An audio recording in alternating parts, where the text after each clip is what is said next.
Welcome to the Heroes of Reality podcast, a podcast about the game of life and the hero's journey we all experience. Let's jump in with our host, Dylan Watkins, as he introduces today's guest.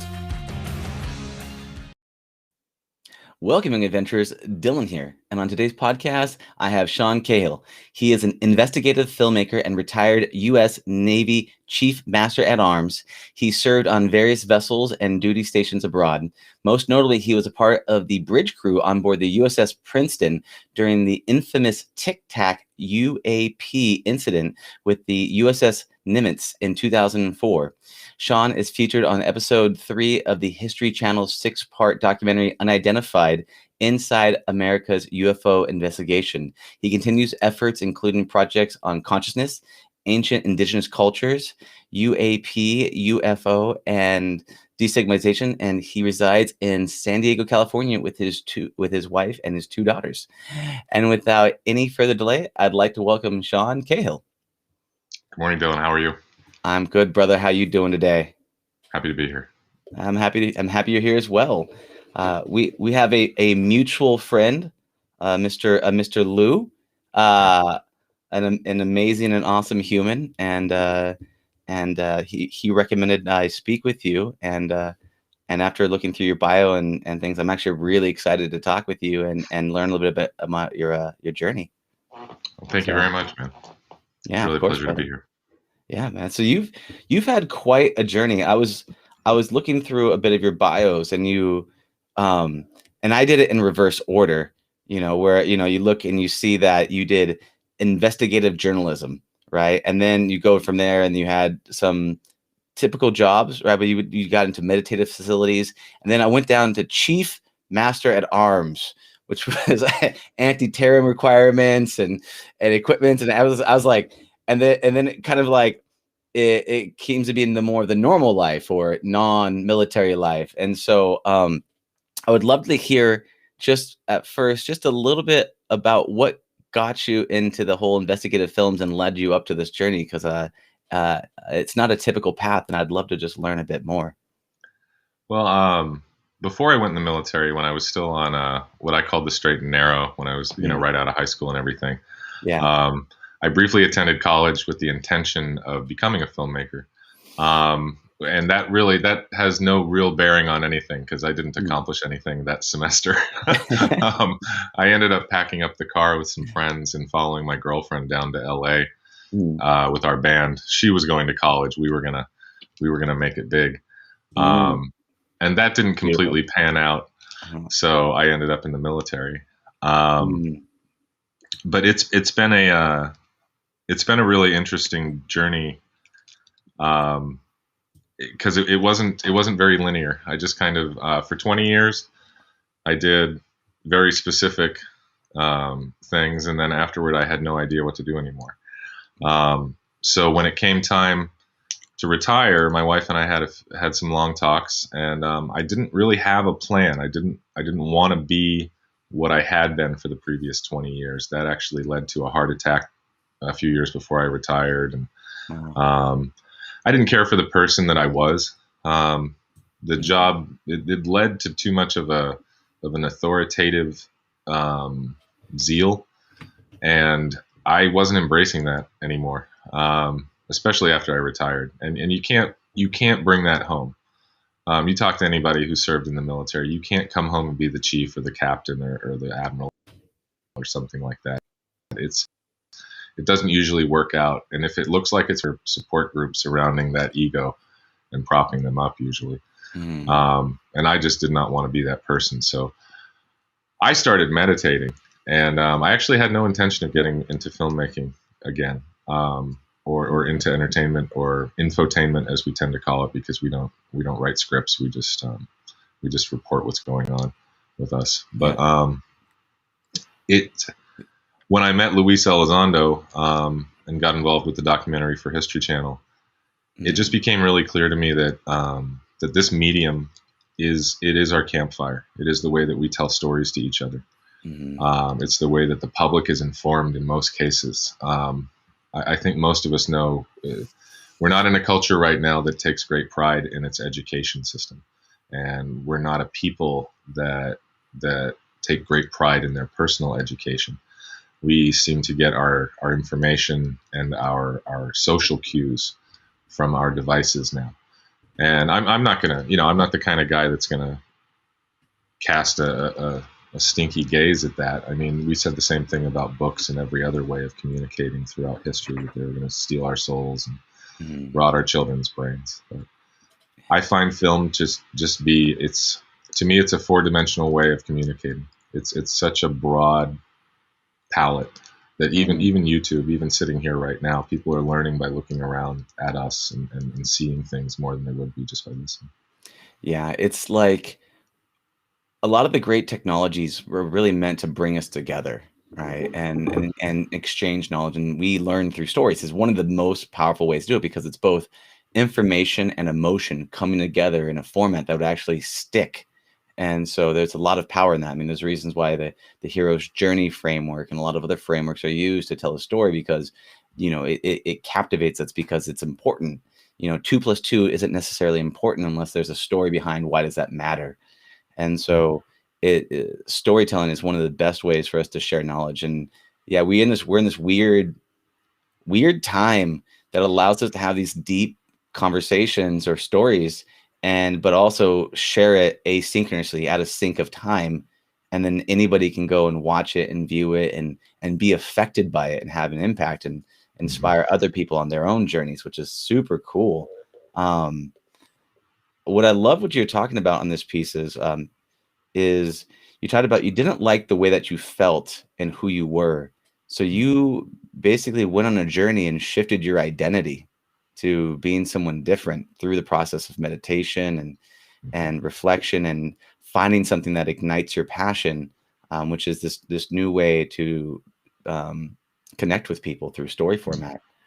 What for you was one of the most impactful either daily routines that you did for the identity shifting, or was there a moment in time that you actually had a thing where you felt yourself shift from one mindset to another? It was more like a tall set of staircases with very few stairs. There were jumps. I think my heart attack was the first one. It was on Friday the 13th in April of 2012 off the coast of Africa. And the set of circumstances, it was so profoundly unique that had it been any other way, I wouldn't have made it, they said. If I had been in my home right here and it had happened with my phone in my hand, they said I wouldn't have made it. But because I was on board a warship with a complete hospital that was there to take care of the Marines, cardiologists, and a full cardio staff, that's what saved me. Wow. But that was the first thing. Part of me thinks I gave myself that heart attack. And I know that physiologically, of course I did, with diet. I mean, you would think at that time that I wouldn't have had one because I was at some of the best shape of my life at the time. But I was also drinking heavily and smoking. We'd pull into, it was binge-like behavior, pull into port, party the stress off and go back to work for 18 hours a day. But I was a ball of stress. So that was the major thing, because I realized that I don't like the word hate. I don't like to use it anymore. I don't even like to utter it. But I had so much hate in my heart that I thought was justified and righteous. And I didn't like me. That started a depression that took a while. And I mean, you could say I'm still crawling out of it to an extent, but the next major thing was realizing that there's a local band called Switchfoot. They're relatively famous. I know Switchfoot. Yeah, they have a song called "Dare You to Move," and my wife had told me one day, "I wish you'd listen to this song," and she was being pointed. She knew I knew all the lyrics. She was saying, "I wish you'd pay attention to them." And then I heard another song by them, and they had a line that said, he said, "Maybe I'm the partly cloudy, maybe I'm the chance of rain." And for the first time in my life, the little abused narcissistic boy in me said, "Holy crap, what if we're the problem?" what if it's not everyone else in the room that's the a-hole? What if it's us? Yeah. And that was hard. And it's hard for any of us when we first wake up to that, if we've been placed in that position by our past. And so that was the big moment. And so I'll lose some folks here when I say I felt my heart chakra open. But there's no other way to describe it, because Yeah. it literally felt like something happened here that wasn't a heart attack. And I started crying and my knees went weak, and I was looking in the mirror in the bathroom, and I kind of had a conversation with myself. And I said, you can be good if you choose to. You can choose. You have the choice, Sean, at every moment to choose the good thing, the right thing, the wholesome thing. And that's what started. That's beautiful. And yeah, and people do get lost in the whole woo woo, but I mean, we've on this podcast, I've talked about UFOs and plant medicines and all these many other things. So it's I love it. I love what you're talking about, because you had this point where you had this voice, whether it's your voice or another voice, basically speaking to you that says, look, enough is enough, and you have a choice, but you have to be willing to be brave enough to take those steps forward, which means you have to, reject a lot of the structures you have set up around you and make a giant shift, which is a brave step into the dark unknown that starts a new journey. So what that's so awesome. And along that path, what were some I'd call threshold guardians? What are some things that caused friction for you to actually make that transition? Because you said yes to the journey, but I'm sure it wasn't an easy journey.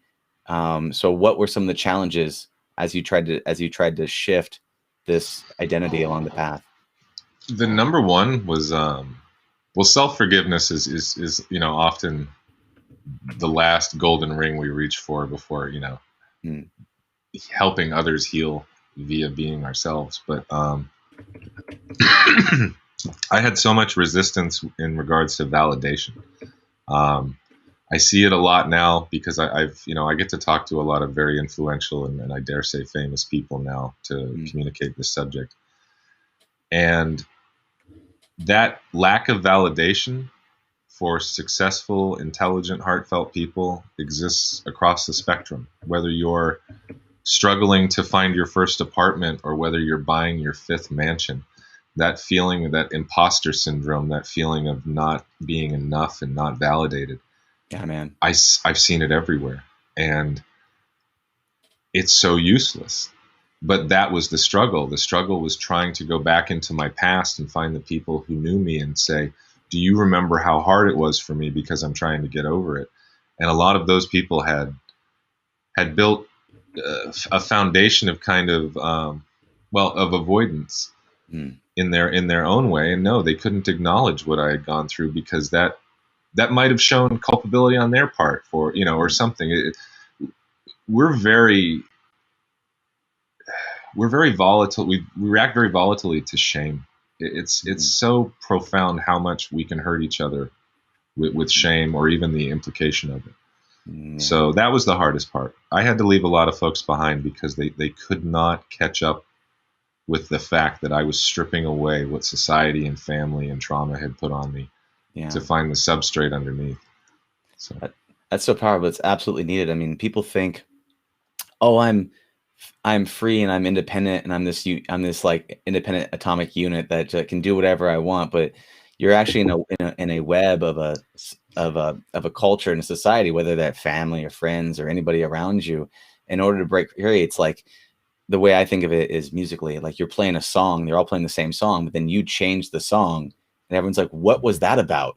That's not our song. But then by you doing it, they have to either reflect inwards at themselves and change their own song, or they go, I got to go somewhere else to play my song. And that is such a difficult thing to do, because you feel every time someone rips away from you like that, you feel like you lose a piece of yourself, right? Which is them when you're reflecting back, which is a challenge. And that shame monster is so powerful. And as you get better at vocalizing, I mean, just in this one conversation, I mean, you talked about self-acceptance and shame and grief and heart chakra, and that you gain strength through the power for you to express your own vulnerability, right? Which is a very, Yeah. very powerful, very, very powerful thing to do. But it's much like diet and exercise. It's like, oh, how do I be healthy? Just diet and exercise. Well, how do I heal my heart? Just extreme vulnerability. Share the things you terrify most that sit deeply in your soul that you're afraid you won't be accepted for, and you'll Just be be fine. yourself. Just be one of the worst advice every girl could give to a guy. But myself isn't good enough. What do you Do you know who made me? Do you know what created me? I have no idea. I love that. That's it's awesome and it's powerful. So along this journey of just of self-discovery and then helping other people see their light, you've gotten into investigative journalism. Now, is it primarily on the, and we'll dive into the whole what do you call it? It's UFOs, but there's another term for it. UPAs or UAP. UAPs. Yeah. Thank you so much. The new hip term, UAPs. What's a better descriptor?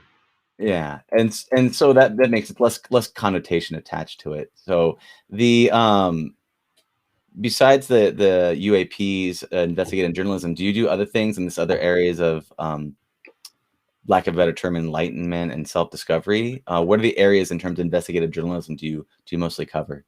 Investigative journalism, it's a little bit of a misnomer on that part. It's more because these days I am almost completely involved with UAP advocacy and working with Luis and quite a few other people to expand the conversation further. A lot of people on Twitter have noticed that I'm not as active lately, and that's because the UAP/UFO genre as a larger entity, not counting the entertainment and monetized industry that surrounds it, but the conscientious research and interest, even on the amateur front, it's never made it into the mainstream. It's never made it past the beltway. It hasn't been taken seriously due to the stigma. We've been able to reach a new vantage point on that. We've been able to get in front of the voices that inform the conversation for the rest of us within the beltway, within media, and in some places within the realm of celebrity, because those people have broader audiences and they inform larger amounts of people. It's not a question of favoritism or anything like that. Nobody's getting these classified eye-opening briefings. They're just getting their attention focused on something that they may not otherwise have taken the time to learn about. And they're finding out that it's real. And a lot of people find out they have their own connections to it as they dig deeper into it. But that's mainly what I focus on. Had Lou not come around, I'd probably still just be teaching meditation here in my little beach town. Cool. I was just yeah. San Diego seems to be the town for that stuff. I recently went to a charity event for my friend. A friend of mine I met on plant medicine in Peru, and she's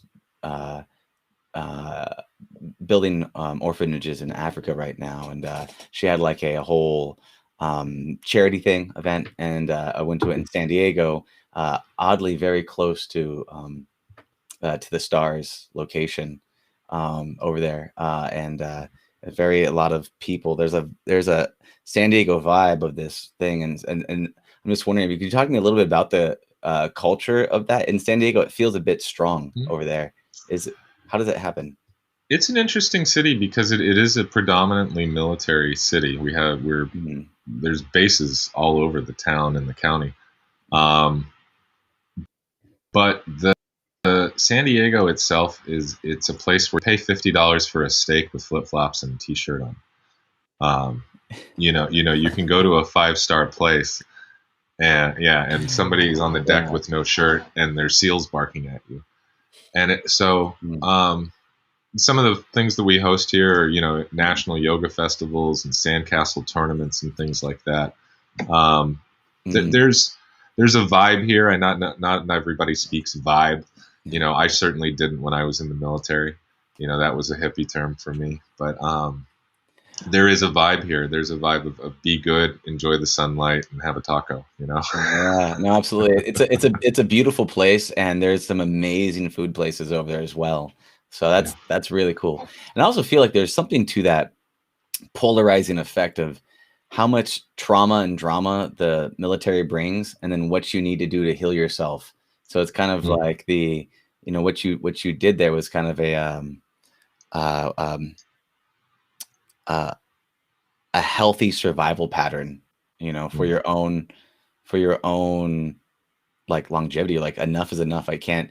You get put in these very high pressured environments, and it seems like that the output is you can go in a Yeah. couple of directions, and it seems like you chose a very healthy, cathartic path.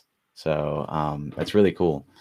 It was my own shame that wasn't going to let me do otherwise, because the option of failing my wife and daughters, it gets stuck in my throat right now. I mean, it's like it's as a man, and I know we're not in a culture these days where talking about manhood or masculinity is something we really need to do much of right now. But it's there's still a place for it in our society, and if a man can't hold on to the importance of taking care of his family, he's truly lost in a narcissistic hell. So yeah, if you can't be better for your family, then there ain't nothing you're gonna be better for. And narcissistically, it's not a healthy way to go. It's a different form of energy. Let me ask you, what advice or recommendations would you give to people to process their shame? No pressure. yeah, no, that's the hardest thing about shame is all the people pointing at you did it too. And the in that moment, that feeling of being ostracized from the tribe, of being removed from the dynamic and separated, it's so heartbreaking. I've been on both sides of it. I've been the one pointing the finger, obviously, and the one that's received the finger pointing. And I have found for me that, and no one likes this answer, but for me, it has been surrender at every corner. To know that, as I use the metaphor of a corner, but I have to know that I can't be anxious going around that corner. I don't know what's coming, and I might get hit in the face, and I won't be able to get out of the way. And I'm going to have to smile about it, because the person I've chosen to be knows that the person who's about to bump into me didn't know I was coming either. So if my calming over the years, if my healing, I use the metaphor that it allows me to see a little bit more into the future and a little bit more into the past. My now is a little bit longer than someone who might be more anxious than me. So that's the grace that I have to give them. So as soon as we start giving our bullies the grace that they can't give to us, we start healing, and their weapons become inert. Yeah, because you've chosen a new path, you have a certain gift, with is the lightness of your heart, and that gift comes with a responsibility. That responsibility is to forgive others around you, so that because you know what the pain that they're in, and so you say, it's okay. Here's some space. That's beautiful. Were there any books or things that inspired you along this path? Are there any ones that you have that stand out to you? The very first person that changed the way I was thinking was Sam Harris, and I was a staunch atheist or agnostic for most of my life, bouncing back and forth between studying all of the various religions. The whole thing. A lot of us ran away from what we were told to do, looked everywhere else, and then kind of shrugged. I'm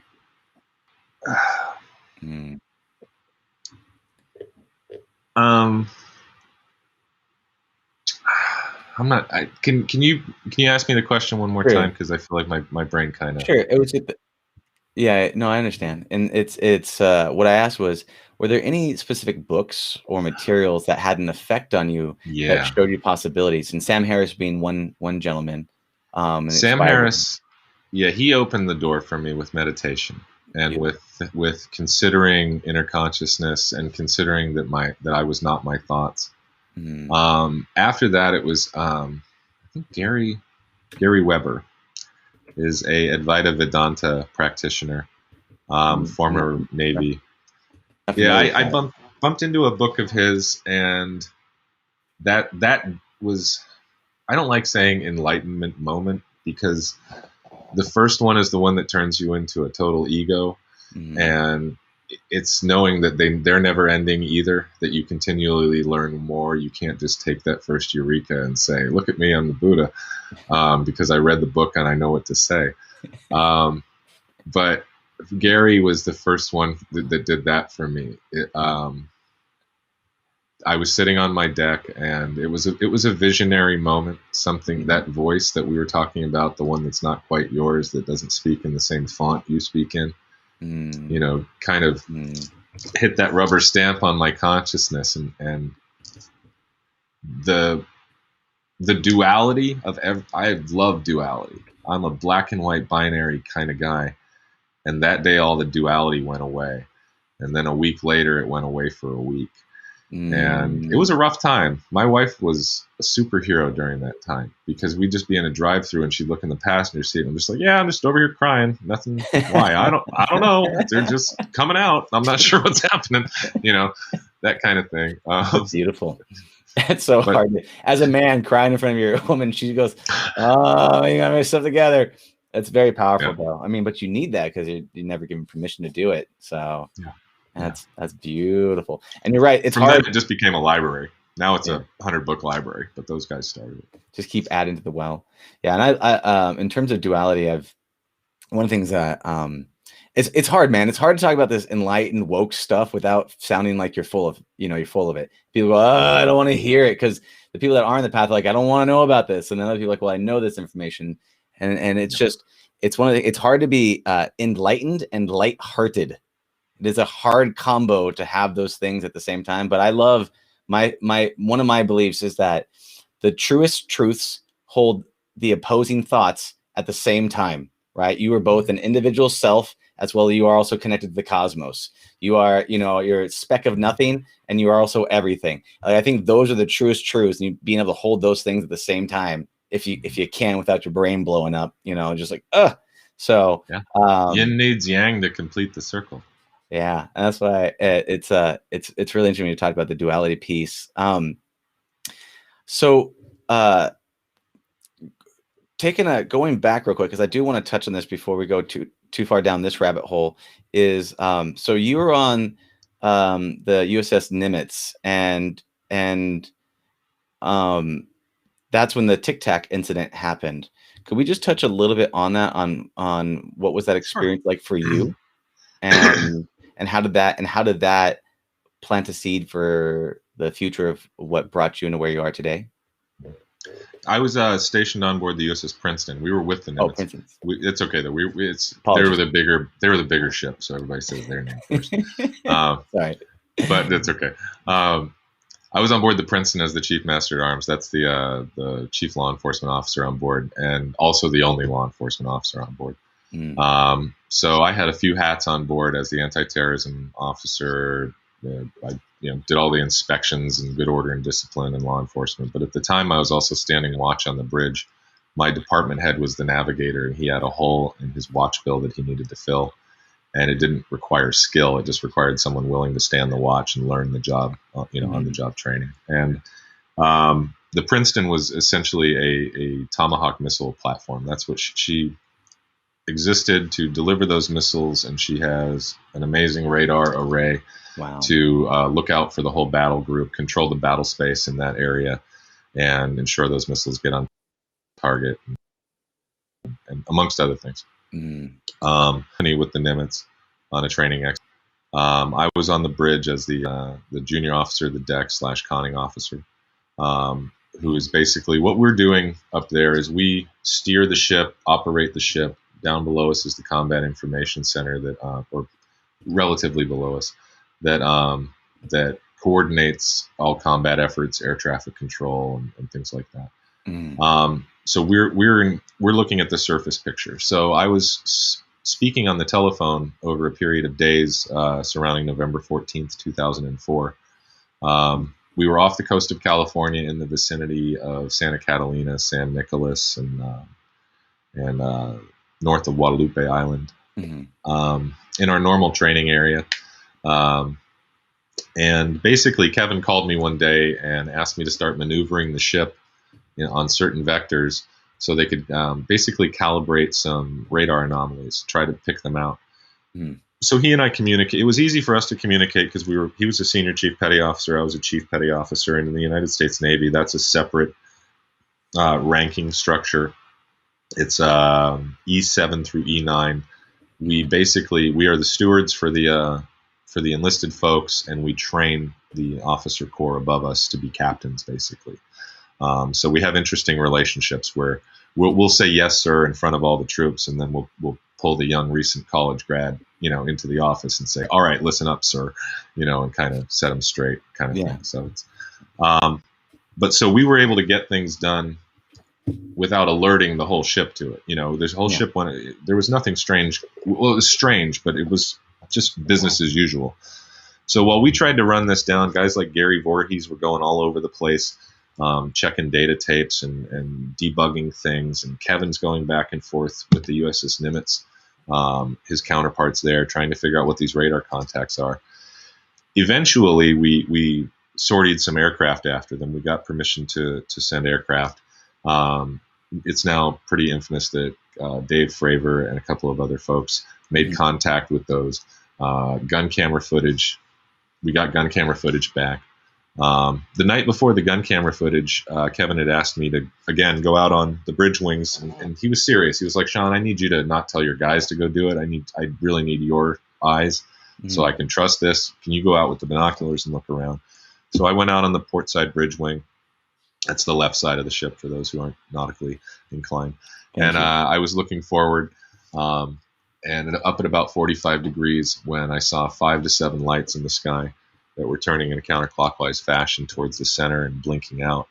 And I turned to the young lookout who was on watch with me, and I said, did you see that? And using more salty language, he said, yeah, I sure did, Chief. And we just kind of shook our head and went back in. I went back into the bridge, and I called Kevin, and the rest of the night kind of just reflected on it. In the morning, I went out to breakfast and spoke to Kevin and another senior chief and asked him, what do you guys got me doing up there on the bridge? This is ridiculous, and it's starting to tick me off. What's up? And Kevin had the hugest grin on his face, and he said, you need to go look at your email. Go in the back and look at your email. And so in the chief's mess, we had what's called a SIPRNet computer. That's the secret side of the internet that that has more restrictions on it. And on there was the video that was it was a condensed version of what most of us have seen now, but it was all of the major phase changes that the UAP went through, acceleration, different. They showed it to us in IR and in visible light.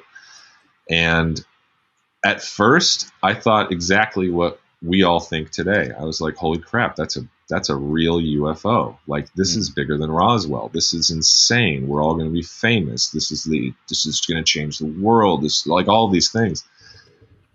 And then we chatted about it a little bit over breakfast, kind of excitedly, looking forward to our intelligence briefing that night, because it was operations intelligence briefing, which was pretty standard and not interesting normally.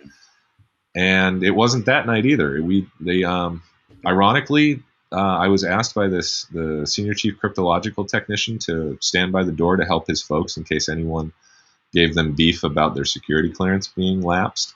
Because normally, we didn't always kick everybody out when you were supposed to, because the information was so benign when we're out in the local operating area. So if it might be classified weather, like it's going to rain tomorrow, the enemy can't know it's going to rain tomorrow because our weather don't know.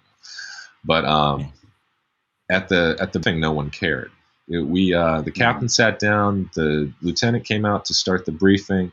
He goes, first slide, and this was in 2004, so the graphics were horrible, but it was PowerPoint, and this little alien floats across the screen, makes a little noise, and we all have a laugh. Half the folks ask why the other half are laughing. We briefly, murmur around the room and explain it.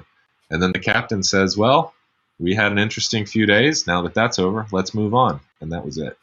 And there was no emotion, no discussion. We all just put it to bed right then and there, and assumed it was DARPA, assumed it was one of ours, because Captain Smith would have said something, because he was he was one of those guys that he always gave it to you straight. It didn't matter what it was. So in this case, we couldn't figure out, I thought he must know something. That was what it was for me. I was like, we just treated that like a classified op. Now going back, it turns out it was all stigma, that everyone was really freaked out by it. People had come on board and took the tapes, and it was a very weird thing. I mean, that was all very real. It all happened. Yeah. The 5 observables that Lou talks about were present. So, Wow. but to wrap it up for you, I became a diehard materialist and atheist after that. That there was no UFOs, there was no spiritualism for me. I spent the intervening years trying to hammer my existence into submission. Now, was that due to, so you experienced this firsthand, which is a powerful effect, and so from that it shifted you to staunch materialism and atheism, because now was the narrative that you were telling yourself about what the story meant about the experience was around these are real UFOs, they really do exist, or was the other thing saying no, these are actual, this is some sort of DARPA thing? What was what caused the conversion to atheism and materialism? It was the belief that the UFOs were real or that they weren't real? I've given a lot of thought to that over recent years, and I finally come to the conclusion that I found all of this subject incredibly interesting before. Like all of my my knowledge on it now hasn't come just in the last 3 years. I was interested in it from early childhood up until that moment.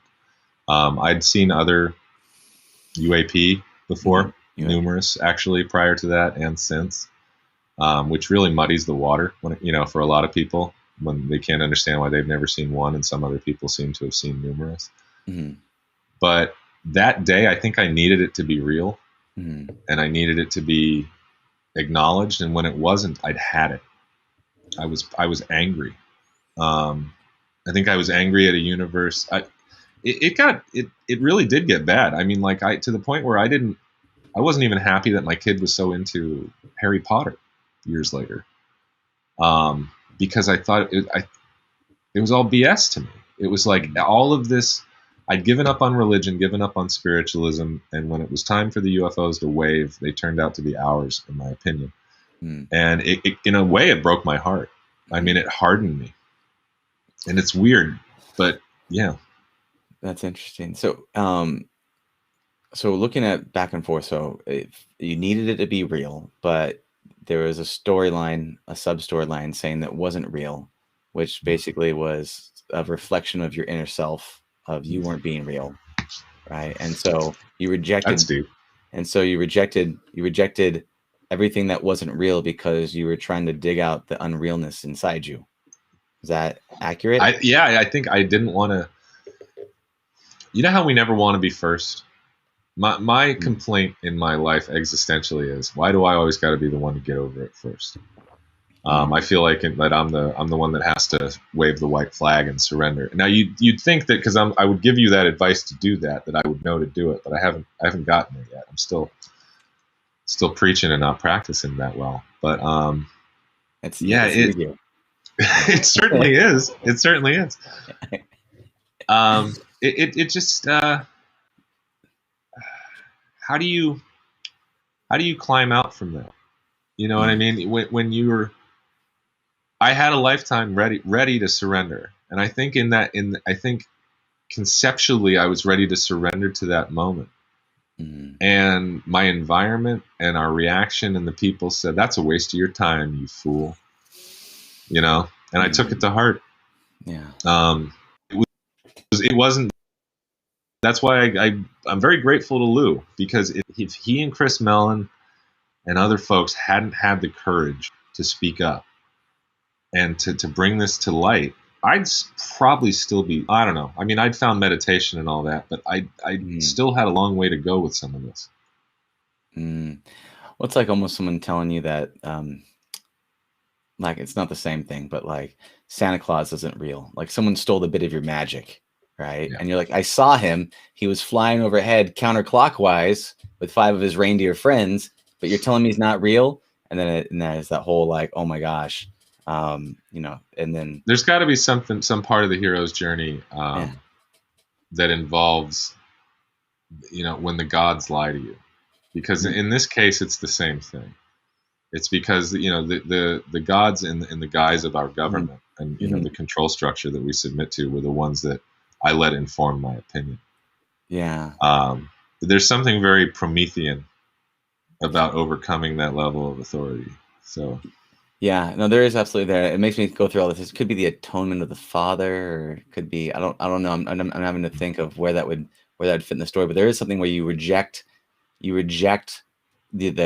mainstream and you step into, it's what you did is you crossed into the supernatural. There's a crossing the threshold, and when that thing went off, it basically put you on that path where you didn't go, okay, what I've been told isn't real, what everyone says is real isn't real, and now I am on this journey, and you're in the path of the underworld, the supernatural, where you're going through and you're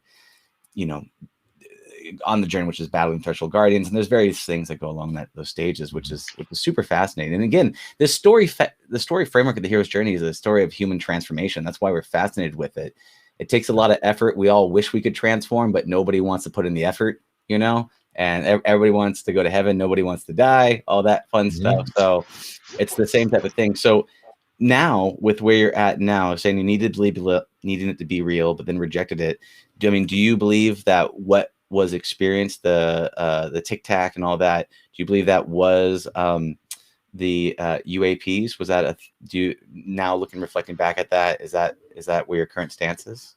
I do. That's based on a semi-informed opinion. I mean, when you can look people in the eye and get to hang out with them, and they ran the program, even if they can't tell you what the conclusions of the program was due to classification, you can pick a vibe up. And when you look at your friend and go, "Hey, us or not," and he says, "Not," like that's that's not classified. That's an impression. And now other people are going to go, "Hey, he said not." I don't know how far headline that'll go, but for me, that's enough. Like when you trust a friend, when you have that beyond material connection, and you already have actual faith in them, where you're willing to give them that grace. The implications of of that kind of thing, it cascades as far as you're willing to follow it. You know what I mean? Like, if that wasn't real, the universe just got, if that wasn't us, us being anyone we can identify, the universe just got really, really interesting, and the boundaries just moved out way farther than I had them before. And so it was, you're going to love this because it's going to make so much sense, especially to your show. But the most important foundational thing for me was that I fell right into archetypes. Is that the idea that there is this continually repeating idea of 12 different facets, and and things like that, and certain cherry picking aspects of Gnosticism and other ideals.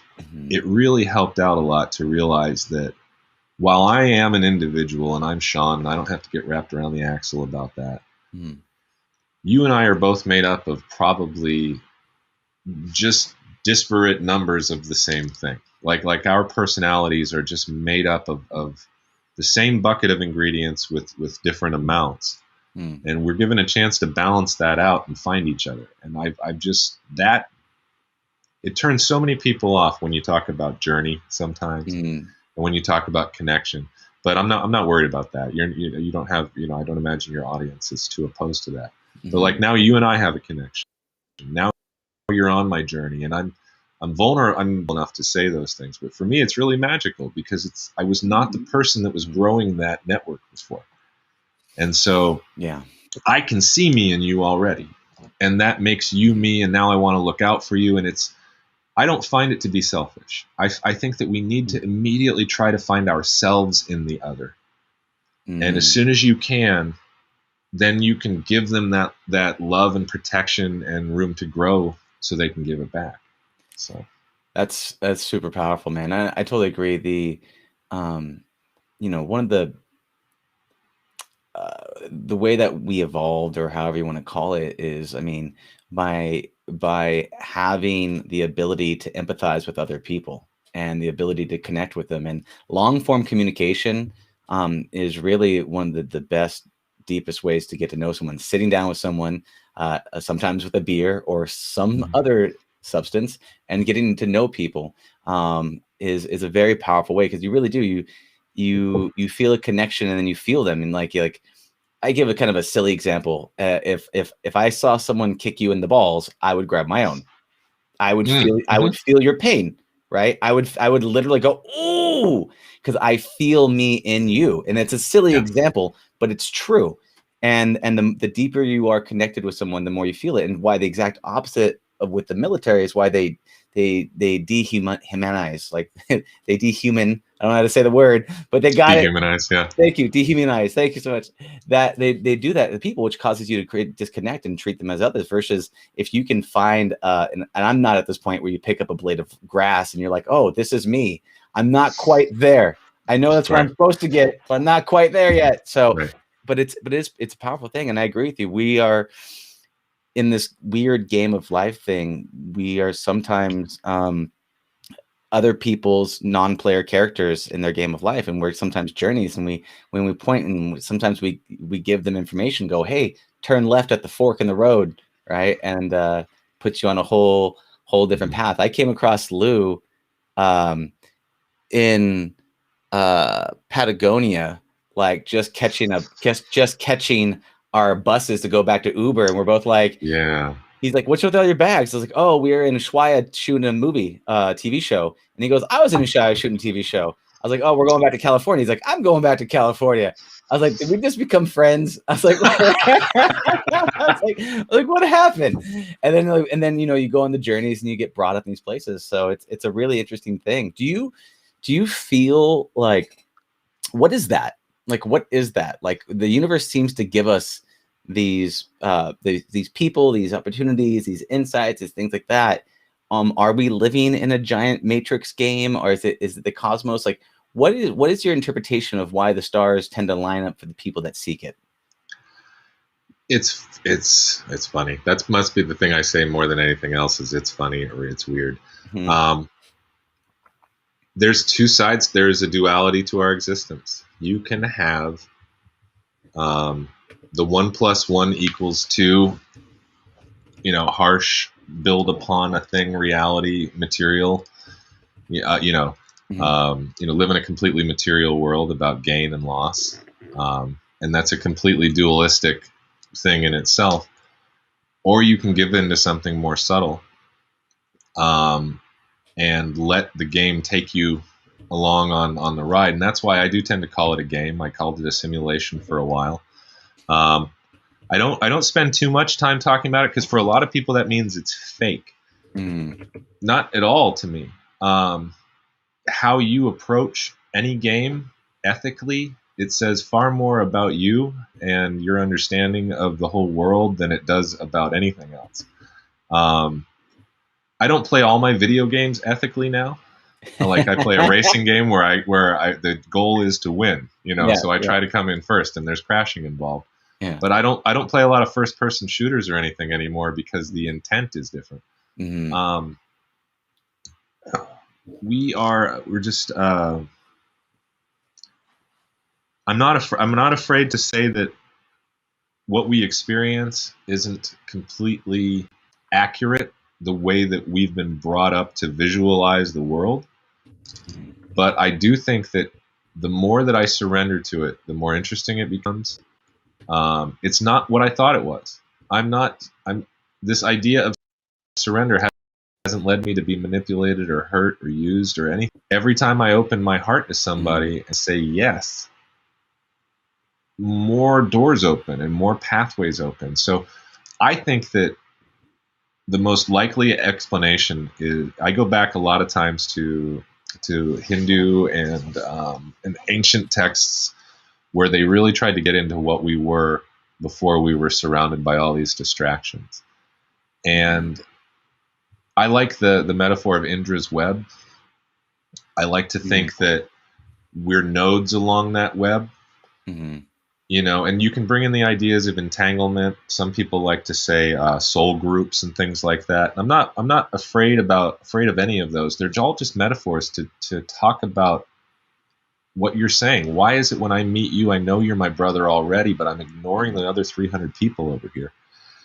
Mm-hmm. There's something there. That's why it's like you're a piece of me that's closer to me than they are. You're some of the water that's in my pool and not halfway around the world. And so when we meet each other, there's a spark. And when we can acknowledge that and be vulnerable, like when two dudes meet up and seriously go, "What, dude, we're friends?" That's wholesome. And I don't mind wholesome. That's awesome. It's beautiful. It's allowing us to love, right? Which is not something that we do. And Indra's web, you're talking about, I think it's from the Bhagavad Gita, right? You're talking about the cosmos, and we're all connected, and each jewel of the web has the reflection of the entire web. So it's a microcosm in the whole cosmos. So yeah, absolutely. That's beautiful. And that whole, when you find common uncommonalities in people, right? And you're like, where'd you learn that? And that's why you can tell I'm like, okay, we're both dialing each other in. And then you're exploring, like, how did you learn what you learned? Because it seems like you see those similar types of paths. And I think I had the same, I had a different origin story of when I started my own business, and I was just a terror to people because I was just this giant victim to the world of, why won't anybody appreciate how much suffering I'm in? And it was a terror to everybody. And for like 10 years plus, I just went on a journey to not be that weak ass bitch, Yeah. And so I'm still on that journey. But just trying to slowly let go of that and surrender as you're talking to, because the surrendering is so hard to do. But it is really powerful. So I absolutely feel you on this. Let me ask you a question. So what advice would you give to somebody who is maybe in a situation where they don't like themselves? They're not happy with themselves. They want a change, but they don't know how to do it. What would you suggest to somebody that's more on the beginning steps of that journey? The concept of what's called meditation, META. It's also called loving kindness. One of the hardest things to do on earth, if you're not doing it, is to love yourself. A lot of us don't do it the right way. I would say for those people to look across your, whatever you consider your enemies list. And if you say, well, I have no enemies, fine. Your annoying people list, call it whatever you want to. Mm-hmm. But find one of the most benign people on there. And meditation is where you relax, and you give them love. You say, I wish you happiness, health, and safety, or some variation of that. You'll find very quickly that wishing that on someone you don't like is hard to do. And as you make your way up that ladder of people who annoy you or that you don't want to give that love to, you're going to find yourself often at the top of those stairs. And there's a meditation that a person named Sarah Blondin does, and you should really look her up. I have one on my YouTube channel, but she's so much better. And she talks about putting your hand here and getting inside there and finally saying to yourself, I love you and I'm listening. And the first time I did that, I broke down, man. And I mean broke all the way down, because I had never told myself I loved me in a real way. I'd only said, you're the shit, dude. You're the best. I love you. I'd never said, I actually love you, and I'll give you water and sleep and healthy food, and I'll reduce your stress. And so that's the advice that I would give. That's beautiful. You cared for yourself as if you were your own child, in that like loving way. But I couldn't do that first. I was one of those people that had to love the others first. I had to get all the way through all the people I was hating before I could love them. I don't want to work myself. I'm gonna tell other people what they should do. It's so much easier. Hey, how about you do all this work? I don't want to do it. I'm not gonna look at myself. That's the story of my life, man. I keep having to surrender, going, crap, I actually have to do this? I can't just say it. I know.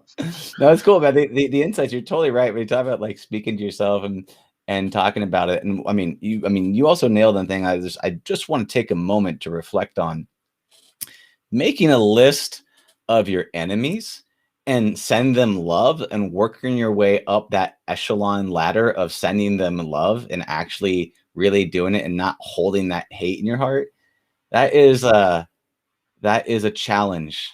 That is an incredible challenge, and if you can, it's incredible. But I can't imagine an easy first step. So I love the idea that you make a list, find the nicest person that you don't like, and start there, right? That's really a powerful, exercise. If people were to do that, it would change the game. What were you gonna say real quick? I was gonna say, all those people that you don't like, you Yeah. don't like them because each of them has a piece of you refuse to acknowledge. Yeah. And it's so sticky, man. It's dude, that's 100% right, dude. There was I have a friend of mine that I'd always get mad at, and I always get mad at him for fucking up. And it wasn't until I realized, and people didn't like it. Like, they'd see me respond to him and like, ooh, that Dylan's kind of a dick.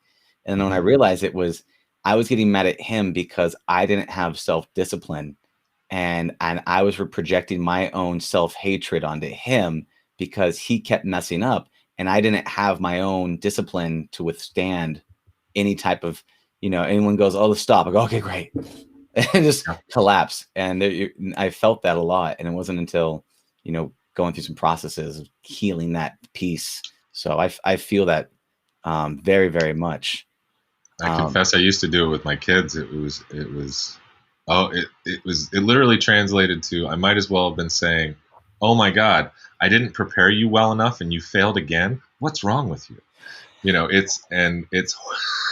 It's such a challenge, man. But when you see it, you're like, oh gosh, and you can teach them a better way. You can teach yourself a better way. That's the thing. It's like, but to have the courage to say that is it's so much easier to be like, I would never do that. I'm not that type of person. And they just like, you can see that, like, just shutting things down. If somebody says I would never, they are the vice president of that damn fan club. Totally. So you're like, okay, methinks he doth protest too much. Yeah, 100%. There's someone's going to ask you on this. So you talked about life being a game. So what is the game you play now?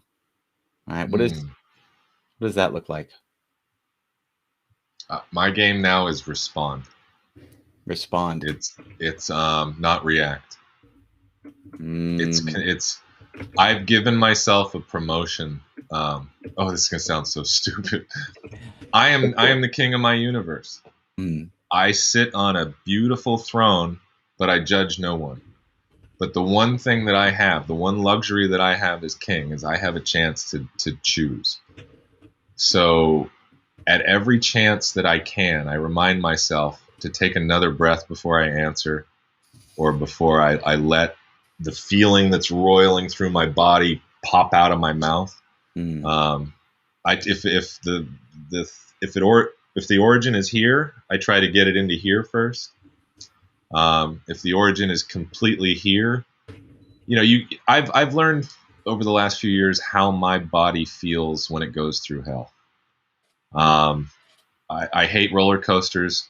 I used to, and so when we went to the parks and over the last few years with my kids, I'd meditate on the roller coaster and go basically be like, what are you feeling? Why are you so freaking scared?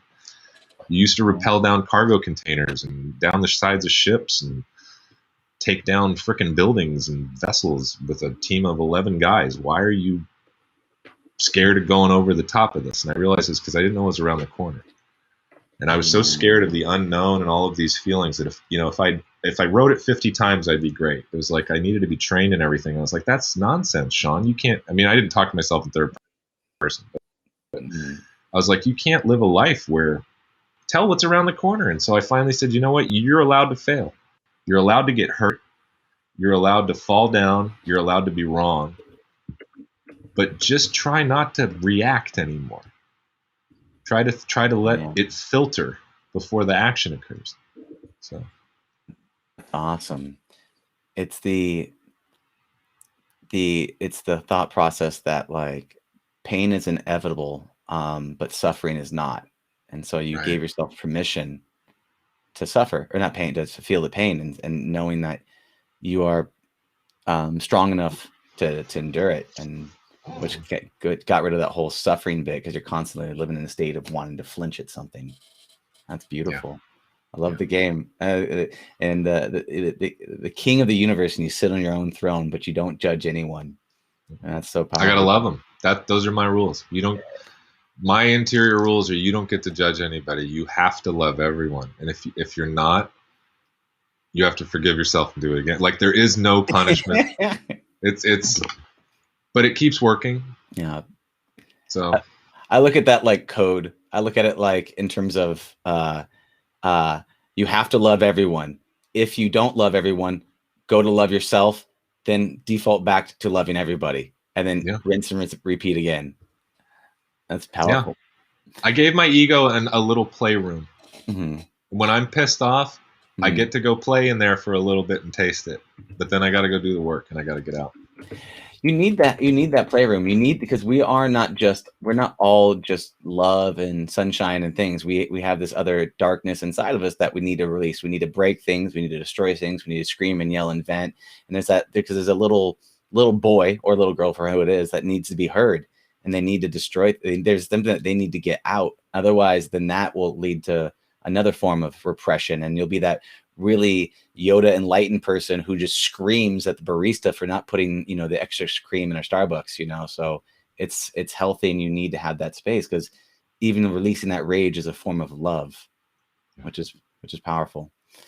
Sean, this has been beautiful. As we wrap things up here, is there anything else you'd like to let people know about before you tell them how to get a hold of you and the work that you do? Oh boy. I guess as a personal message to folks, I would say that you're worth the time to spend in the mirror, talking to yourself, to sit in quiet reflection and ask yourself, what are your goals and what do you want? Mm-hmm. You're worth it to go to therapy, and you don't have to tell anybody. Mm-hmm. You can go in there. You don't have to tell anyone what happened. You don't have to make that your new identity. We don't go to the hospital and then go brag that well, most of the time we don't, go brag that we got something done. So we shouldn't do the same thing on the self-healing journey. A lot of us lose sight of that. So I'd say you're worth it to take the time. Your life will only get better if you give yourself and your loved ones some grace. And frankly, the most courageous, manly thing I've ever done in my life was surrender to the more vulnerable people around me. That's beautiful. That's beautiful. And if people want to find out about you and your work and all that you do, how do they find you? I have a website. It's mintyhyperspace.com. MINTYHYPERSPACE, and that is I came up with that when we were on our way down to Guadalupe Island to first investigate the Tic Tac encounter. I was just thinking, it was a Tic Tac. It's a mint. It's fresh. Hyperspace. What the heck? But that's kind of a repository for my interviews and the stuff we're working on. Beautiful. mintyhyperspace.com. Thank you very much, Sean. Appreciate you. This was wonderful, and I'll see you on the other side. Take care, Dylan. See you again, brother. Take care. Bye now. Thank you for listening to the Heroes of Reality podcast. Check out heroesofreality.com for more episodes. While you're there, you can also take the Heroes quiz to find out what kind of hero you are. Or, if you have a great story and want to be on the podcast, tell us why your hero's journey will inspire others. Thank you for listening.